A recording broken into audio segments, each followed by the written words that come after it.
আমি হলাম গিয়ে কাঠ বাঙাল, তাই জন্য পোস্ত জিনিসটা কিন্তু আমার একদম ফেভারিট না, মানে ওই ঠিক আছে ঠিক আছে টাইপ।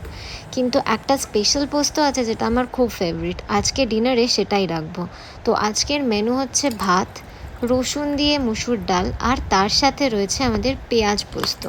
পেঁয়াজ জেনারেলি তো নিরামিষের দিনে খাওয়া যায় না, আর পোস্ত জেনারেলি বাড়িতে নিরামিষের দিনেই হয়, তাই জন্য পেঁয়াজ পোস্তটা খুব একটা করা হয় না, তাই আমি সুযোগ পেলে পেঁয়াজ পোস্তটা কিন্তু করেই ফেলি।